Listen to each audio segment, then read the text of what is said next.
శ్రీ కొణిదల పవన్ కళ్యాణ్.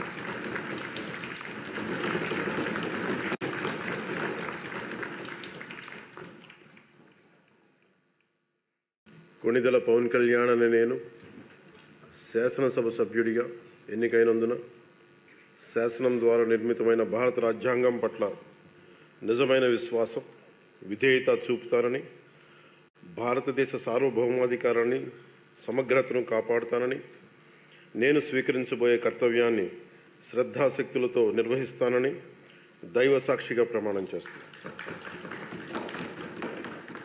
ఆంధ్రప్రదేశ్ శాసనసభ సభ్యుడైన కొణిదల్ పవన్ కళ్యాణ్ అనే నేను సభా నియమాలకు కట్టుబడి ఉంటానని, వాటిని అనుసరిస్తానని, సభా మర్యాదలను పాటిస్తానని, సాంప్రదాయాలను గౌరవిస్తానని దైవ సాక్షిగా ప్రమాణం చేస్తున్నాను.